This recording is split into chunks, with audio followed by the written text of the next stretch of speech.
सांस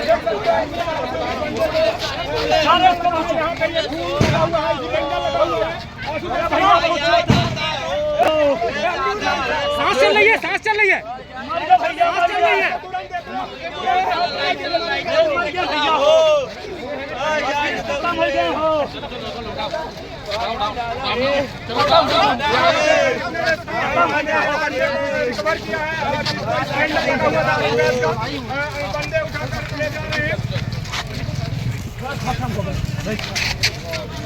गोली लग गई सर, गोली मार दी पुलिस वाले। कैसे किसको चोट लगी? पुलिस वालों ने इनके ऊपर फायर कर दिया है, जिसके कारण से बेहोश हो गए। ये कौन है? ये कौन है? मेरे पड़ोसी हैं। क्या नाम है इनका? इनका नाम आशीष कुमार। यहाँ क्या करने आए थे? ढाबा केरिया है। यहाँ किस लिए आए थे? यहाँ कलेक्टर का घेराव करने।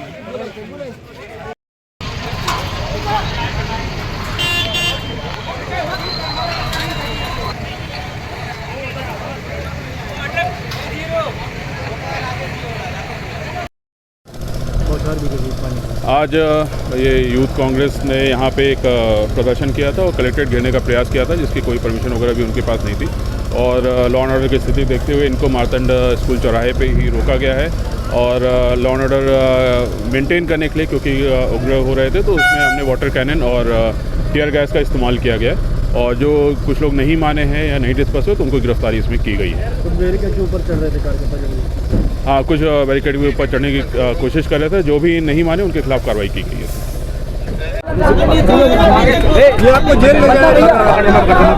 आज युवक कांग्रेस द्वारा आयोजित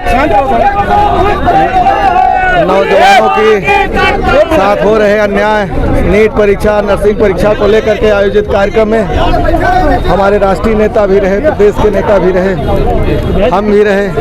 लेकिन जिस तरीके से मोहन सरकार, भारतीय जनता पार्टी की सरकार ने अत्याचार और दमन करके इस पाप को मिटाना चाहती है, वो हम सबको बर्दाश्त नहीं है।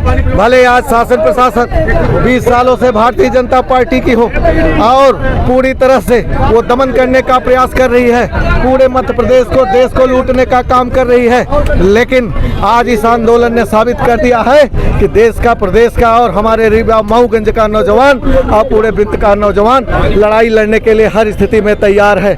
आप सब स्वयं देख रहे, प्रत्यक्षदर्शी रहे, जिस तरीके से शासन और प्रशासन के नुमाइंदों ने गैस, आश्रु गैस के गोले और यहाँ तक कि बंदूक की गोलियां भी छोड़ी, हवाई फायर भी किए, कुछ हमारे साथी घायल भी हुए।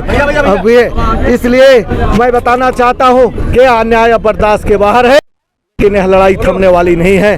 ठीक है, परिणाम मध्य प्रदेश में चाहे जो आए हों, लेकिन हम आश्वस्त करते हैं कि हम लोग कांग्रेस पार्टी या युवक कांग्रेस के साथी सब मिल करके हो रहे अन्याय, अत्याचार के खिलाफ पूरे ताकत से लड़ेंगे और निश्चित रूप से भारतीय जनता पार्टी को उखाड़ फेंकेंगे। और राहुल गांधी जी के जो देश के नौजवान और किसानों के लिए जो सपना है, उस सपने को हम लोग साकार करेंगे। पुलिस ने लाठीचार्ज किया।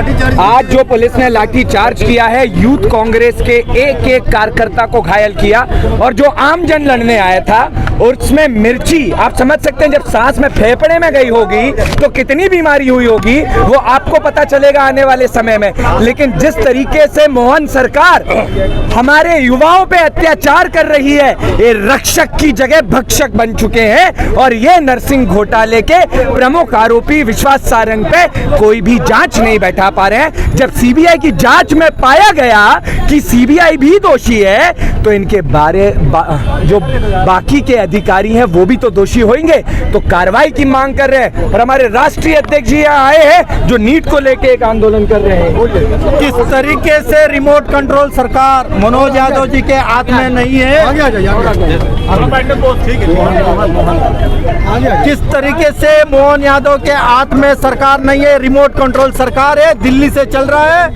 जो भी पेपर लीक करना, जो भी घोटाला करना, वहां से जो रिमोट बटन दबाते हैं या सब कुछ कर रहा है। किस तरीके से जो नर्सिंग के जो छात्र के साथ इन लोग ने अन्याय किया, वो लोग ने जो न्याय मांगने गए उनके ऊपर भी लाठी बरसने का काम किया। आज आपके सामने किस तरीके से आंसू गैस जो किस तरीके से वो पॉइजन जो गैस फेंकने का काम किया, ये सारे को मिला के आने वाले दिन में युवा कांग्रेस मितेंद्र के नेतृत्व में बहुत बड़ी लेवल पे लड़ाई लड़ेंगे और इस सरकार को उखाड़ के फेंकने का काम।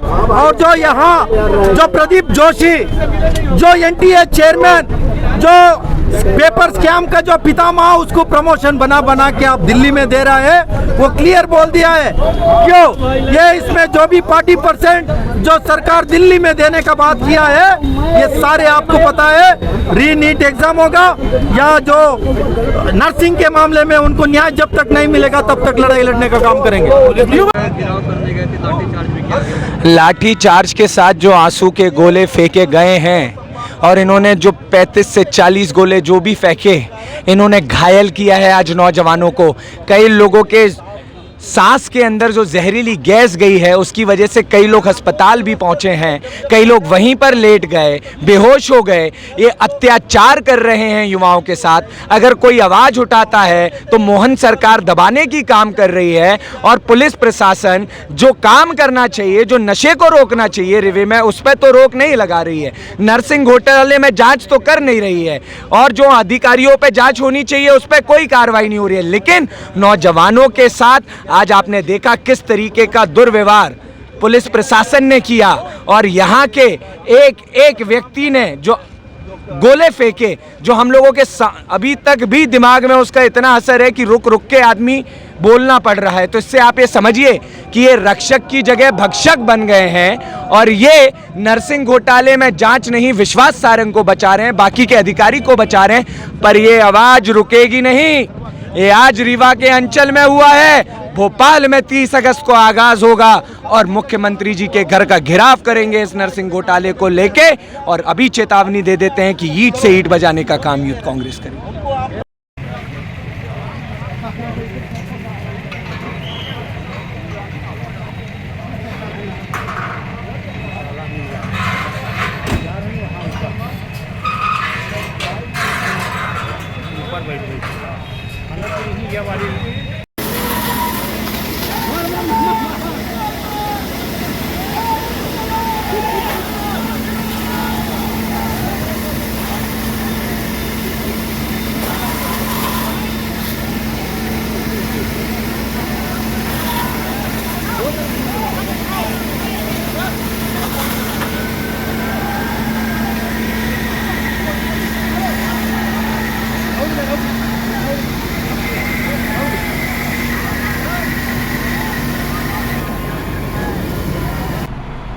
नमस्कार, मैं डॉक्टर अखिलेश पटेल, संचालक नेशनल हॉस्पिटल रीवा से।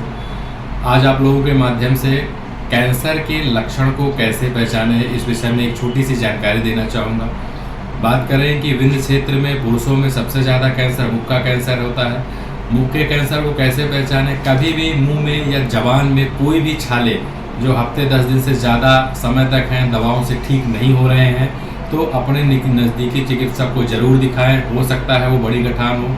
लक्षण जो है शुरुआत में ही पहचान में आ जाते हैं तो उसका संपूर्ण इलाज हो सकता है। दूसरी बात करें महिलाओं में, तो महिलाओं में विंध्य क्षेत्र में बच्चेदानी का कैंसर और ब्रेस्ट छाती की गठान का कैंसर सामान्यतः पाया जाता है। उसमें अपन बात करें लक्षण क्या आते हैं, तो छाती में यदि किसी भी लेडीज़ को, यदि वो 30 साल या 35 साल से ऊपर की है, कैसे भी असामान्य गठान छाती में महसूस होती है तो अपने नज़दीकी चिकित्सक को ज़रूर दिखाएं। वो सामान्य या असामान्य या कैंसर जैसे भी बीमारी हो सकती है। और महिलाओं की दूसरी जो सबसे बड़ी बीमारी है वो होती है बच्चेदानी का कैंसर। बच्चेदानी का कैंसर अमूमन 40 वर्ष के ऊपर की ही महिलाओं में पाया जाता है। उसमें असामयिक तरीके से रक्त का स्राव या मावात का जाना, ये उसका प्रमुख लक्षण रहता है। तो यदि किसी भी महिला को असामान्य रक्तस्राव और मावात जाने की शिकायत लगातार बनी हुई है तो अपने नज़दीकी चिकित्सक को जरूर दिखाएं।